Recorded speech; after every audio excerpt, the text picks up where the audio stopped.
The Menlo Knights look to string together a couple victories as they head to Burlingame to take on the Panthers. We got it for you here on CCSA alongside my partner Ray Calcagno. I'm Casey McGuire. Thanks for joining us for another Frosh Soft game. And the Menlo Knights above 500 on the year, Ray, at 4-3 and looking to continue to improve, which is what you're looking for here at this level. Well, Casey, you're right on that. And, this is a nice night for football or late afternoon. And it looks like Menlo's going to go ahead and get the ball. I think, again, pretty good opponent. What I believe Burlingame is going to want to do, if they're anything like the varsity, is want to run the football. So we'll see if Menlo can go ahead and get started right off the bat. It's a squib kick. Squib kick that's going to bounce down to the 20-yard line where Menlo will pick it up and bring it up to the 29. I want to quickly point out, unfortunately, we were not supplied with a roster for Burlingame. So if you're a Burlingame parent over at a Menlo Knight parent's house to watch the game, we apologize. But we will do our best to bring you the action. 1st and 10 for the Knights. And on first down, Tommy Ford airs it out. And he's got a receiver picking up about 4 yards on the first down toss. And this is a nice quick pass. And, they're going ahead and throwing, I think, to Richard Harris here, grabbing the pass and making, 4 or 5 yards. Pitch it on 2nd down and 7, and a little bit of room for Dylan Mayer, and Dylan cuts it upfield, and he's got the first down. Well, he outran the defense and got to the corner, which is what you want to do on this quick pitch. So he moves laterally first and then up the field, and takes about two potential tacklers with him and picks up a first down. So nice couple of plays by Menlo right off the bat. They pitch it this time to Brock Burgess. And Brock picks up about 3. Well, he was, they cut the corner off, so he had to run inside, so it didn't make as much yardage as the pitch to the left. 2nd down 7. They this give it time to they Mayer, get outside. And he has room to the outside. He was shoestring tackle as he was about to break it into the open. And this is going to be very, very close to the first down, so we'll see where they mark it. But it looks like Menlo would like to go outside. They've probably seen something. It is a 1st and 10. And they pitch it again. This time to Burgess, and just in time before the quarterback was hit. And Burgess should have enough for a first down. Well, this was a little bit more of an option play, but again, trying to get the ball to the outside and have been very successful with these outside runs. It's very impressive. So Menlo continues to move the chains, trap inside. And they hand it off this time to Andrew Sanford, and Andrew has room to the 30, and he is quickly taken down at the 28, but a good run there for Menlo. Well, this is the wingback trap, and nice play. Again, they're getting pretty good yardage on all of their runs. That's about a 7 or 8 yard gain right there. So nice play and keeps the drive going. 2nd down 2. They pitch it to Mayer, and Dylan tries to turn his shoulders upfield, but he's strung out of bounds. Well, Burlingame did a good job that time of stringing the play out. If you cannot get around the end, and this time, they close them out, and you're going to run out of yardage, or you're going to run out of bounds. And so this is brings up about a 3rd and we'll call it 3rd and 3. 3rd and 3 it is. 4 receivers, Mayer in the backfield, and Ford gives it to Mayer on a draw, and he pushes upfield close to the first down marker, and he should have the first down. Well, that's again a nice play because you think it's pass, at least defensively, and it's a little bit of a delay, so they get the ball and they make the first down, and now that motion. Menlo moving downfield at will here on the opening possession. He's got a man open across the middle, and it just closed quickly as he tried to hit Chris Reed down the seam. And this safety is the one that comes up and kind of arrives at the same time that the ball does. So nice defensive play, actually. Pump fake, now looking down Wide towards open. the right corner of the end zone, to the 10-yard line. I got confused by the yardage markers, but Chris Reed didn't. He picked it up and went into the end zone for a Menlo Knight touchdown. Well, that was a little pump fake there where he runs an out and up, and when he turns it up, there was no one there. So nice read, nice throw by quarterback and receiver, and obviously a good result here with a 6-point, and then they tack on the extra point, making it 7. It is good, and Menlo has a 7-0 lead. So an impressive opening drive for Menlo as they go pretty much at will. They had 1 third down on that possession. not even pressed on their downs. And an impressive opening drive as they kick it away. And Burlingame will bring it up. They've got it at the 22-yard line. 1st and 10 for the Panthers. Well, and as I mentioned at the beginning, I think that they would be primarily a running team if they're anything like the varsity. There's a little bit of kind of misdirection that you'll see. They usually run some motion. They can run the ball inside with their back, the fullback type of player, or they can run it a little bit wider with their motion back. So let's see if my description helps us here in this beginning of early plays. 1st down handoff. Not much room there. Menlo's defense all over that one. And that's what you'll see. You'll see the guards pulling. You saw the left guard pulling, kind of lead you to the play. So they'll pull either both guards or one of them, depending on the defense. Here it looks like it's to the right. You saw the guard pull to his right, the offense's right. The pile is stopped at about the 26.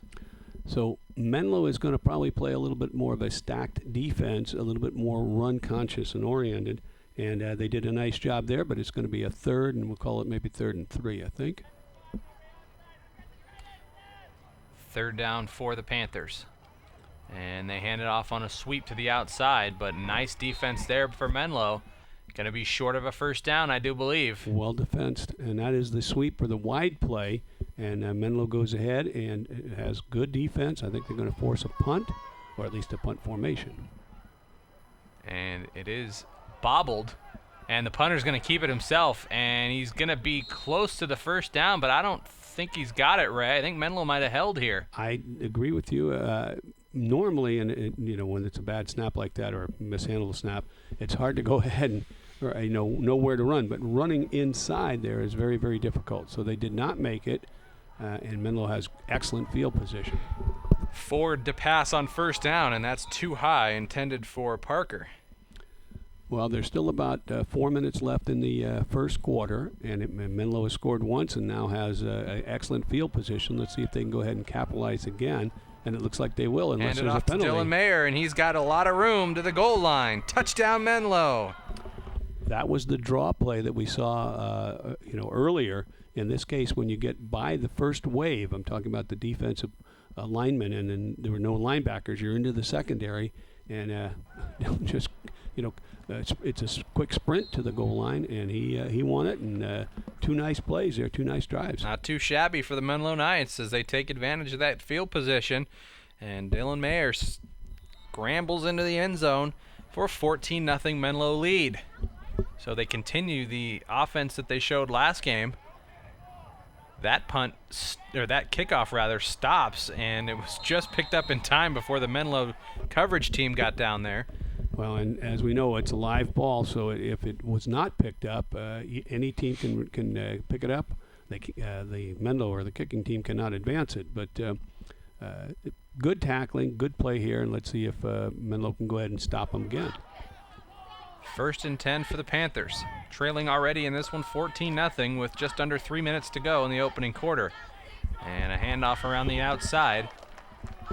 Well, that's the sweep play, and again, you can see the guards leading you to the ball.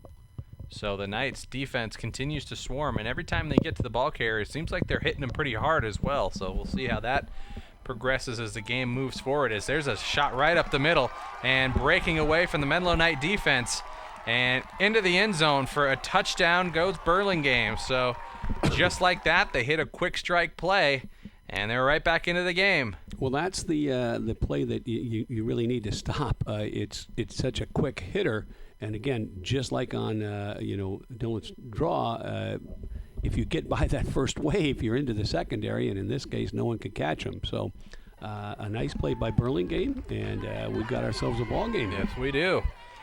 So just like that, I was ready to leave. I thought it was all over. And the kick, there was a flag actually for holding on that play, or for defensive holding on that play. So they moved it a little bit closer, and the kick was good. I don't know if that's correct at all. Either way, it's a point after. So Burlingame. Well, if they weren't successful the first time, they are the second time. It looked like it wasn't, so they got another shot. That's my story, and I'm sticking to it, Ray. Okay. Burlingame to kick it away with 2.5 minutes to go in the opening quarter. as that kick is taken at the 25-yard line, and good coverage. No, getting away from it is the Menlo returner, and that might be close to a late hit, but Max goes down without any damage. Well, it's he slips the first tackler, and then he ends up being close to the boundary, and so it's part tackle and part out of bounds, and so we don't know when the whistle was blown. Correction, that was Carson Badger, not Max Parker, number 80 instead of 30. But Tommy Ford on first down picks up a nice chunk of yardage on the option play. Right, and he elects not to pitch it, which is, I think, a good decision, since somebody was outside, a defensive end was outside, maybe he was going to go ahead and take the pitch back. So pretty good yardage, and they run the option again, and this time he does pitch. This time he gets rid of it, and room to run around the outside for number 20, Brock Burgess, and Brock is inside Burlingame territory. So the Menlo Knight offense, Ray, is pretty much moving the ball at will at this point, and they pick up a big chunk of yards there. Well, it is clicking, and it's nice to see, and they've done really an excellent job, and I think good blocking. Obviously, that's what you need initially, whether you're running or passing. Pitch it to Dylan Mayer, and Mayer turns upfield to the 30, 25-20. 15-10, touchdown Menlo.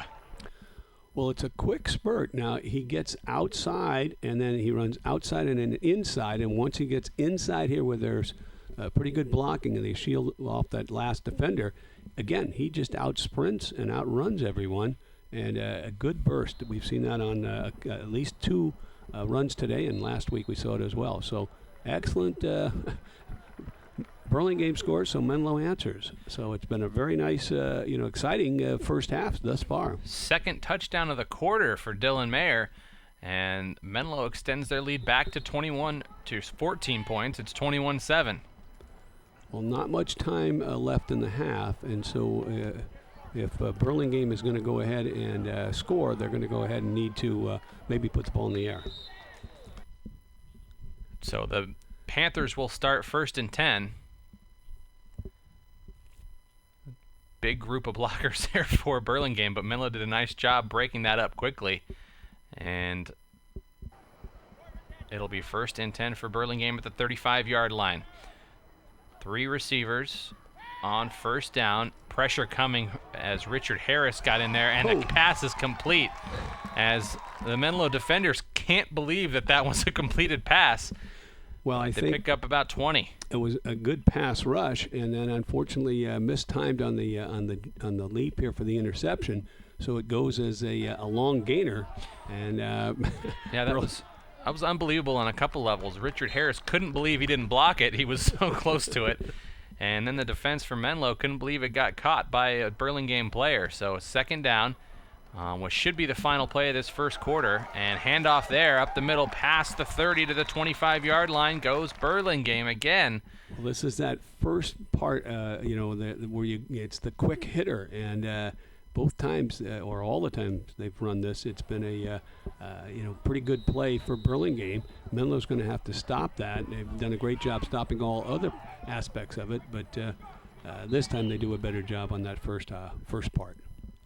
Not much there on first down for the Panthers, but they continue to move the ball down the field.